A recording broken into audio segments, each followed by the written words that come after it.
ప్రభువును రక్షకుడైన యేసుక్రీస్తు పరిశుద్ధ నామమున ప్రియమైన సంగమ ప్రియమైన బిడ్డలారా మన ఉదయకాల సమయం నేను వాక్యం ధ్యానించడానికి ముందుగా ప్రార్థన చేసుకున్నాం. ప్రార్థన కృపగల తండ్రి దయగలమైన శ్రేణి బంగారు పాదాలకు లెక్కలేని వందనాలు స్థుతులు స్తోత్రములు. గతించిన రాత్రి అంతా నీ రేఖల చాటును కాచి కాపాడి సంరక్షించిందేవా మరి ఉదయకాల సమయం సజ్జ లెక్కనిచ్చారు ప్రార్థించగా వాక్యమైన దేవుడు వాక్యం నాతో మాతో మాట్లాడి మీరే మహిమ గంత ప్రభావాలు పొందమని యేసునామమున నడుచున్నాం తండ్రి. ఆమేన్. క్రీడాను సంఘం ప్రియమైన బిడ్డలను నిడుదలకు ఏర్పాటు చేయండి అని ఒక భాగం అపోస్తలుడైన పౌలు తిమోతికి రాసిన మొదటి పత్రిక 4వ అధ్యాయము 12 నుండి 16 వచనాలు ధ్యానం చేసుకున్నాము. అపోస్తలుడైన పౌలు తిమోతికి రాసిన మొదటి పత్రిక 4వ అధ్యాయము 12 నుండి 16 వచనములో ఈ విధంగా రాయబడినవి. నీ యవ్వనమును బట్టి ఎవడును నిన్ను తృణీకరింపనీయకుము గాని మాటలోను ప్రవర్తనలోను ప్రేమలోను విశ్వాసములోను పవిత్రతలోను విశ్వాసులకు మాదిరిగా ఉండము. పౌలు తిమోతికి పత్రిక రాస్తూ మాదిరి జీవితాన్ని జీవించమని మరి తన తోటి పరిచారకుడైన తిమోతికి ఒక తండ్రిగా తాను ఈ మాటలను చెప్తున్నాడు. అంటే ప్రియ కుమారుడిగా సంబోధిస్తూ తాను ఏ విధంగా పరిశుద్ధాత్మతో ప్రభుతో ఆత్మానుసారంగా దేవుని యందు జీవించాలో ఆ జీవించే విధానంలో తన యవనాన్ని బట్టి ఆ యవన కాలమందు లోకమునకు పాపమునకు దాసుడు కాకుండా దేవుని యొక్క చిత్తాన్ని జరిగించే విషయాన్ని ఏ విధంగా కలిగి ఉండాలో పౌలు చెప్తున్నాడు. అందుకనే నీ యవనమును బట్టి ఎవడును నిన్ను తృణీకరింపనీయకము గాని అంటున్నాడు. ఎవడును అంటే ఇతరుల చేత ప్రేరేపింపబడి ఇతరుల చేత ఆకర్షింపబడి నీవు దేవునికి దూరస్తులు అవుతావేమో అటువంటి ఉద్దేశాలు రానియక ఏమంటామంటున్నాడు, మాటలోను ప్రవర్తనలోను ప్రేమలోను విశ్వాసములోను అంటే నీ మాట అవును అన్నట్టు అంటే ఉన్నది ఉన్నట్టుగా దేవుని మాటగా పరసంబంధమైన దేవుని యొక్క ఉద్దేశాలతో కూడిన మాటలు నువ్వు కలిగి ఉండాలి. రెండవది ప్రవర్తనలో అంటున్నాడు, యథార్థత కలిగి సత్యమును అనుసరించి నీతిని అనుసరించి నీవు ప్రవర్తించాలి. ప్రేమలోను అంటున్నాడు, అంటే నిష్కాపటము లేని ప్రేమ, ప్రభు ఎలాగైతే మనం ప్రేమించారో అటువంటి ప్రేమ నీవు కలిగి ఉండాలి అంటున్నాడు. విశ్వాసములో అంటున్నాడు, విశ్వాసము అనగా ప్రభునందు ఏ విశ్వాసాన్ని అయితే తాను కలిగి ఉన్నాడో ఆ విశ్వాసములో తాను కొనసాగాలి అంటున్నాడు.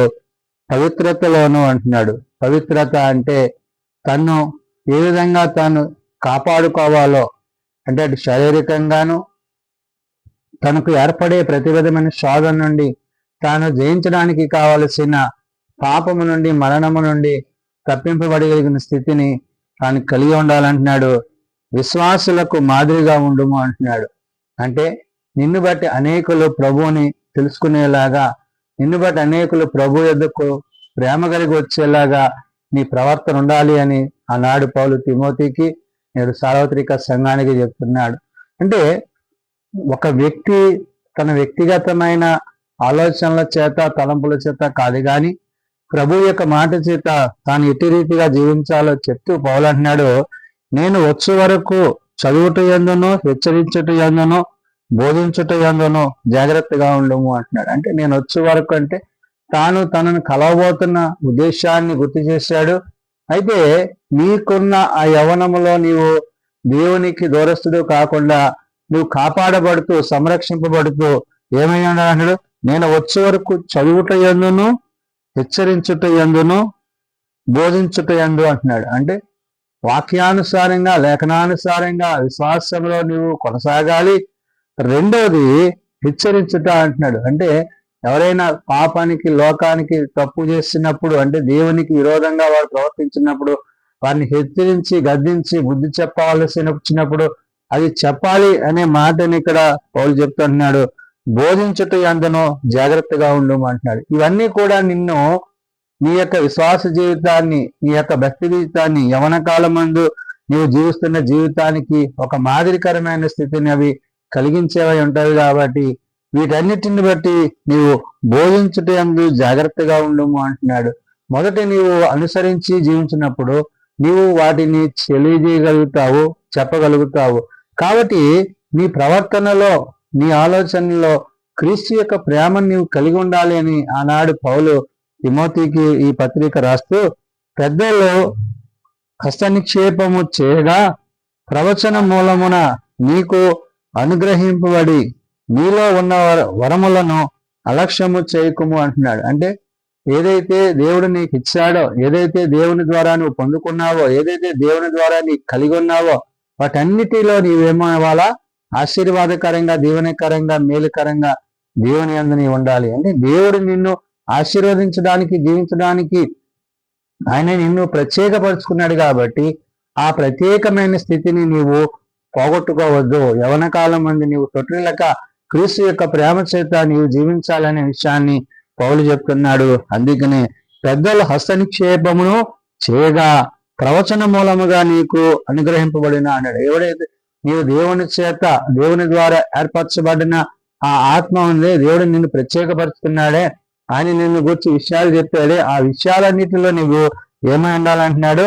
జాగ్రత్త కలిగి అన్నాడు. నీవు అనుగ్రహింపబడిన నీలో ఉన్న వరములను అలక్ష్యము చేయకుము అంటున్నాడు. అంటే దేవుడు నీకు ఇచ్చిన ప్రతి విధమైన ఆశీర్వాదకరమైన, దీవెనకరమైన ఆ స్థితిని అంతటిని నీవు ఎప్పుడూ కూడా విడిచిపెట్టక వాక్యం చేత, ప్రార్థన చేత, ప్రభువుని మాటల చేత నీవు హెచ్చరిస్తూ జీవించాలి అన్నాడు. నీ అభివృద్ధి అందరికీ తేటగా కనబడ నిమిత్తము వీటిని మనస్కరించుము అంటున్నాడు. అంటే నీ ప్రవర్తనను బట్టి, నీ ఆలోచన బట్టి, నీ నడవడికను బట్టి అనేకుల్లో ప్రభు యొక్క ప్రేమను కలిగిన వారై ఉండాలి. కాబట్టి నీ అభివృద్ధి అందరికీ తేటగా కనబడి నిమిత్తము వీటిని మనస్కరించుము, వీటి యందే సాధకము చేసుకొను అంటున్నాడు. వీటి యందే అంటే దేవుని యందు, వాక్యమునందు, విశ్వాసమునందు, ప్రార్థన యందు, దేవుని యొక్క ఉద్దేశాలు యందు ఎప్పుడైతే నీవు ఆ విధంగా ఉంటావో అప్పుడు నీవు, నీ కుటుంబము, అనగా నీవు చేయి పరిచర్య అంతటిపై దేవుడు తన కృపణిస్తాడని పౌలు ఆనాడు తిమోతికి, నేడు సార్వత్రిక సంఘానికి చెప్తున్నాడు. అంటే యవన కాలమందు మనము క్రీస్తుని కలిగి ఉంటే ఆ యవన కాలమందు దేవుడు మనతో ఎట్టి రీతిగా మనలను ముందుకు నడిపించబోతున్నాడనే విషయాన్ని ఆనాడు తిమోతిని గుర్తు చేస్తూ, సార్వత్రిక సంఘములో ఉన్న ప్రతి విశ్వాసి తాను యవనములో ఏ విధంగా జీవించాలనేది మరి తిమోతిని బట్టి పౌలు తన పత్రిక ద్వారా చెప్తుంటున్నాడు. నిన్ను గూర్చియో, నీ బోధన గూర్చియో జాగ్రత్త కలిగి ఉండుము అంటున్నాడు. అంటే నిన్ను గురించి అంటే నీ యొక్క పరిచర్యలో నీ పాత్ర ఏమైనదో, ఎటువంటి సాక్ష్యాన్ని నువ్వు కలిగి ఉన్నావు అంటున్నాడు. నీ బోధన గురించి అంటున్నాడు. నీ బోధన అంటే నీ ప్రవర్తన సరిగా ఉన్నప్పుడు నువ్వు చేసే బోధ కూడా సరిగా ఉంటది. నీ ప్రవర్తన సరిగా లేనప్పుడు నువ్వు చేసే బోధలో సరైన స్థితి ఉండదనే విషయాన్ని పౌలు చెప్తున్నాడు. అందుకే నిన్ను గూర్చి, నీ బోధన గూర్చి జాగ్రత్త కలిగి ఉండుము అంటున్నాడు. జాగ్రత్త కలిగి అంటే పాపముతో, లోకముతో, అపవాదితో సమీపించక దేవుని యొక్క వాక్యం చేత, వాక్య సంబంధమైన ఉద్దేశాల చేత నీ ఉండాలి. వీటిలో నిలకడగా ఉండము. నీవు ఇలాగ చేసి నిన్ను, నీ బోధను వినివారిని రక్షించుకొనమన్నాడు. నిన్ను, నీ బోధను అంటే నీవు ఒక ఆత్మీయ తండ్రిగా, ఒక విశ్వాసులకు మాదిరికరమైన జీవితాన్ని, ఆ విశ్వాసంలో కొనసాగింపబడుతూ అనేకులను విశ్వాసమునకు నడిపించే స్థితి నీవు కలిగి ఉండాలి. ఎప్పుడైతే నీవు ఆ విధంగా ఉంటావో అప్పుడు నిన్ను బట్టి అనేకులు ప్రభు యొద్దకు మరి అనుగ్రహింపబడిన ఆ కృపను పొందుకుంటారు. కాబట్టి నీకు దేవుడిచ్చిన దాన్ని, దేవునితో నీకున్న ఆ ఉద్దేశాన్ని నీవెప్పుడూ కూడా వదిలిపెట్టొద్దు అని పౌలు చెప్తున్నాడు.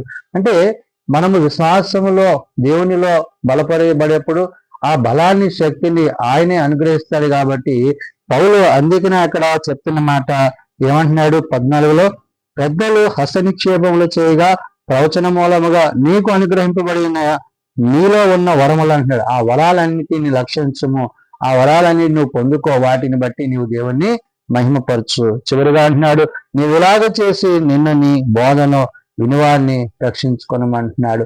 నువ్వు రక్షింపబడాలి, అనేకులను రక్షించాలి. అదే కదా క్రీస్తు ప్రభువు చెప్పింది. సర్వలోకమునకు వెళ్ళి సర్వ సృష్టికి సువార్తను ప్రకటించండి. తండ్రి, కుమార, పరిశుద్ధాత్మ పేరైన వారికి బాప్తిసం ఇచ్చొచ్చు.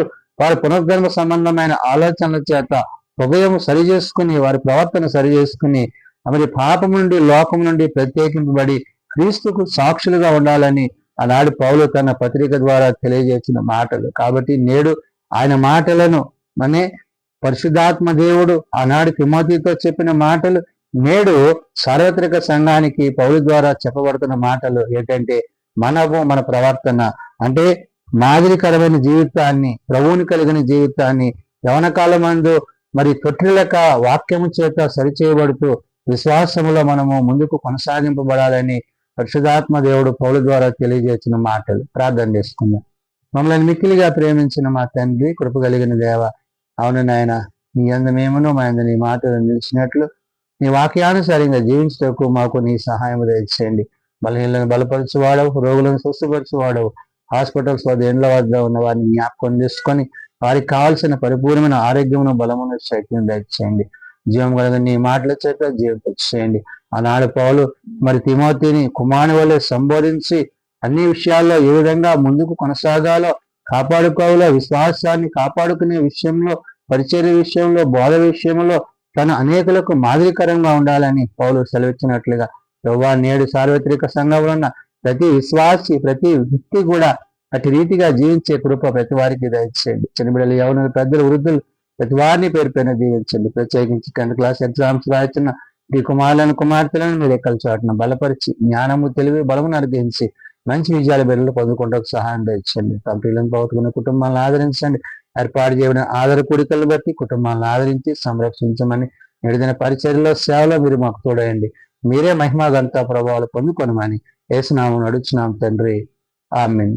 పరలోకమందున్న మా తండ్రి, నీ నామం పరిశుద్ధపరచబడగాక, నీ రాజ్యం వచ్చుగాక, నీ చిత్తం పరలోకమందు నెరవేర్చినట్లు భూమి మీద నెరవేరుగాక.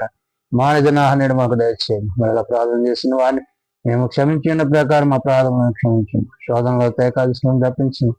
రాజ్యము, శక్తి, మహిమ నిరంతరము నీవే తండ్రి, ఆమేన్. మన పరమ తండ్రి అయిన దేవుని ప్రేమ, ప్రభువైన యేసుక్రీస్తు కృప, ఆదరణకర్త అయిన పరిశుద్ధాత్మ సహాయము సదా తోడయుండి సంరక్షించునుగాక. ఆమేన్.